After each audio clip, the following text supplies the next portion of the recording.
So, the big question tonight, Sameer Wankade's move out of investigating the 6 cases. Will this stem the malaise in the NCB, or do we need a reform of the NDPS Act constituted in 1985? Joining us on left, right and centre, B.V. Kumar, former chief of the NCB, Shadan Farasat, advocate with the Supreme Court, Sanjay Hegde, senior advocate with the Supreme Court, and also Mr. Desharathan Nigam, who is a lawyer with the Supreme Court and political analyst and with the RSS. First of all, Mr. B.V. Kumar, to you, the NCB has not showered itself in glory over the past few weeks. Is this a case, sir, of one bad apple, or is this just a systemic malaise in the organization? Oh, as figuratively put up by you, it's probably one bad apple in the whole organization. You can't blame the whole organization simply because one particular officer conducted 2 investigations, at least in the Riya Chakravarti's case as well as Aryan Chakravarti's case, in a manner that normally an investigating officer will not do. A lot of secrecy is maintained at the time of investigation when the information is received, and the information is processed further after verification, and investigation is launched on that basis. In this particular case, as articulated by many of the participants in the program, there was a lot of goof up at the initial stage of investigation, right from the stage when these boys were offloaded from the cruise ship, and subsequently the 2 witnesses who are not fit to be a witness as required under the law. They should have taken respectable witnesses to witness the whole Panchnama. That was not done. Apart from that, the leaking of information to the media from time to time, either by the NCB or the media taking advantage of certain leakage of information, spoiled the whole investigation process. I'm glad Mr. Sameer Wankade has been taken off from this investigation. In fact, this should have been done when the Riya Chakravarti's case itself, till date, has not resulted in any particular charge sheet of those persons who were involved. So you have pointed out how overzealous and the NCB has been and how it's really misused the system. But as you say, Sameer Wankade has been shunted out. But he's been accused of extortion, he's been accused of blackmail, using a fake SC certificate to get into the IRS. Just removing him from overseeing this case is no punishment. I mean, is there going to be an investigation? Yeah, investigation has already been launched on the vigilance aspect of the whole allegations. In fact, most of the allegations may not even stand judicial scrutiny. For example, Prabhakar Sail's affidavit has no evidential value. See, if any particular allegation has any support in the form of either documentary or oral evidence, it should have been given to the vigilance team which is investigating into the whole allegation. Anyway, so there is evidence in the sense those photographs under his watch, you have a witness taking selfies with somebody who's in your custody, all of that, and still it took the agency so many weeks to shunt him out so that this case can actually be investigated properly. But let me take this across to Shadan Farasat. Sameer Wankade, he still remains in the bureau. Even though you have these severe allegations, you have pictorial video proof of, the witnesses, etc., taking selfies. Supriya Shrinate of the Congress has tweeted that the NCB's conduct in the last year, witch hunting, she calls it, harassment of soft targets, reputation assassinations, all of that smack of institutional decay and overreach. She calls this deeply worrying. No, I agree. I think it's not just a Sameer Wankade or even an NCB issue. We have seen across now cases, be it CBI, be it ED, be it Delhi Police, be it now the NCB, that they have functioned in a certain way. Now, the former chief of NCB said that there should not have been leakage to the media through sources. That's the modus operandi of every agency in the country today. So what are we hiding behind? I mean, it's Sameer Wankade is a small fish relatively. He may have tried to extort money, but I'm sure that the manner in which these cases have been handled is not just at Sameer Wankade's behest. They're obviously doing it under political control. So, I mean, let's not, and he should, if there is a preliminary inquiry which is happening, I think that should proceed quickly. There is a provision for a preliminary inquiry, then departmental, charge sheet can be framed, etc. So there is a process, and that process must be followed. but that should happen with some speed. And if there is even prima facie material, surely there is, once the charge sheet is placed before him in a departmental proceeding, he is liable to be suspended as well. Deshrata Nigam, he's not the only small fish here. We had a haul of 2,000, almost 3,000 kg of heroin from the Mundra port in Gujarat about a fortnight ago.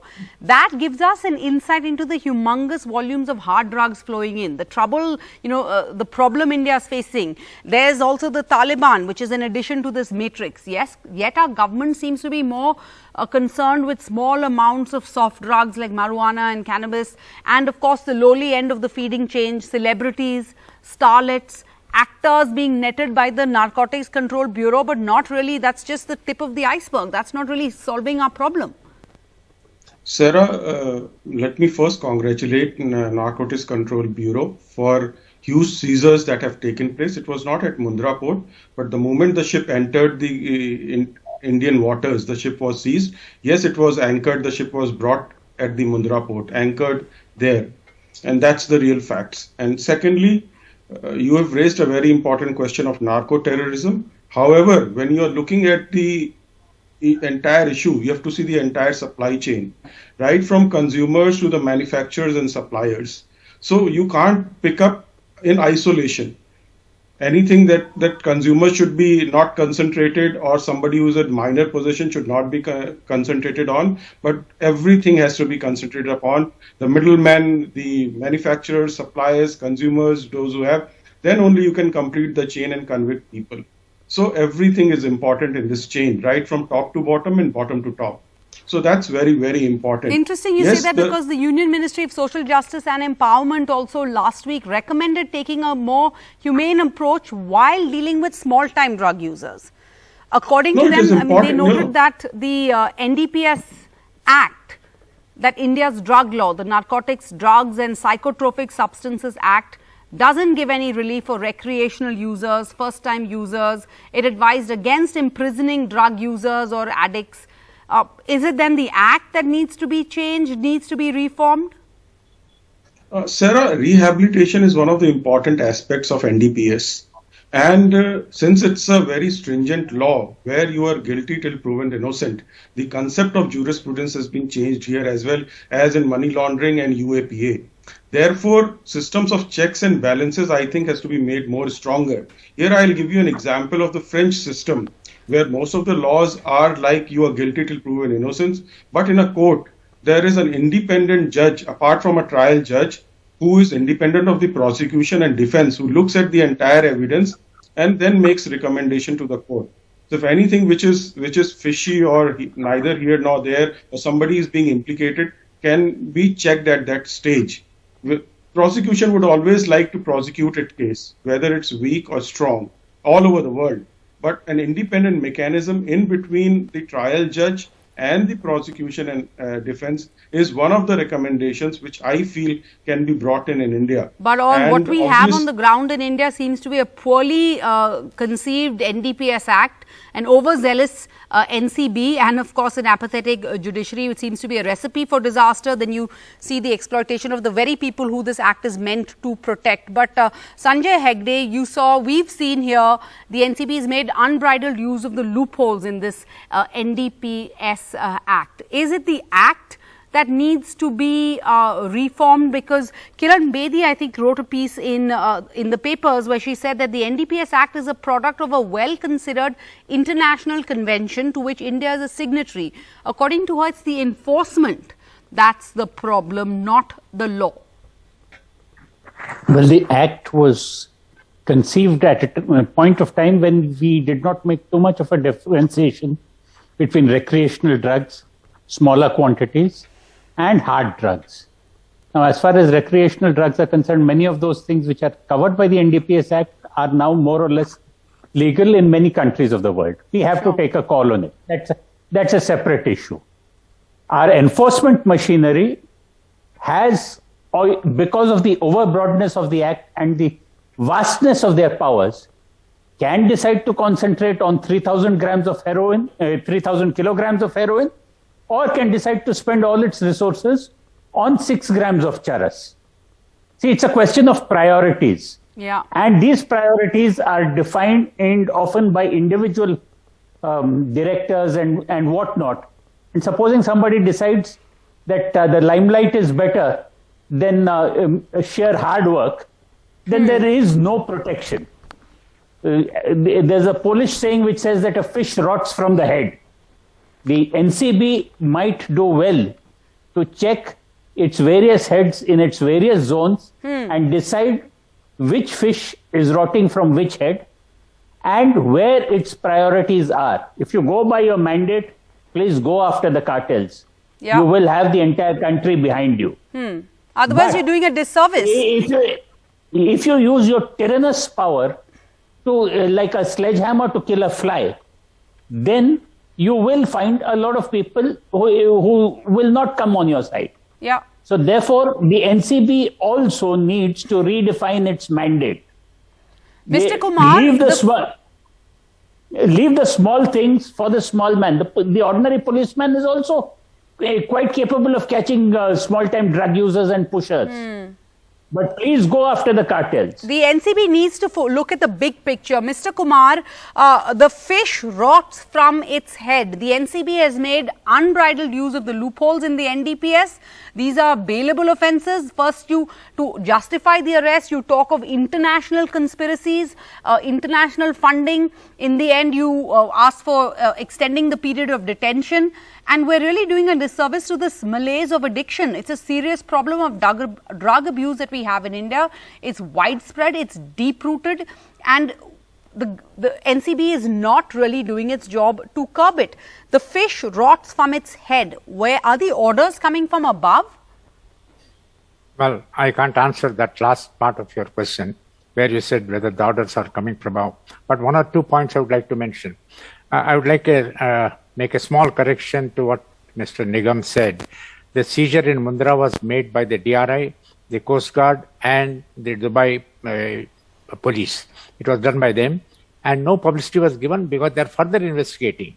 And the investigation is going on. As far as the security aspect is concerned, the NIA is investigating that part of the case. The DRI is continuing on the smuggling side, and the NIA is seeing whether it has any security angle, because the value of the drugs is so much. If it has gone into the consuming stream or even exported, the funds generated could have been used for terrorist activity. That's one part. The second part is after the 1985 Vienna Convention, the law was framed, and the old law was amended also. But here, as pointed out by Mr. Sanjay Hegde, the law has section 64A, which is very lenient as far as the drug abusers are concerned. The quantities have been prescribed. Probably the quantities could be increased. And as pointed out by Mr. Hegde, the section 64A is very clear, and it says the judge should not convict a drug abuser if he agrees to go for treatment in an institution recognized by the government or which is doing such service. Now, the Minister of Social Justice have recommended that it should be further liberalized. I fully agree that there is no necessity for the judge to go into the details of how much quantity has abused and other things, because that's on record. He should straightaway say he should not be detained or he should not be convicted. All right. And there's no need to execute for him to execute a bond and other procedure. He should be straightaway referred to, so long as he gives a simple letter, I'll go for treatment, the matter All should right. end there. To that extent, liberalization is being recommended. I hope the NCB will concentrate more on the drug trafficking syndicates, because we have a serious drug consuming problem. Correct. One sixth of the drug production in the world is being consumed in India. We all hope the same. We all hope the same, and that things will change from now on going forward. But thank you all for joining us on Left, Right and Centre.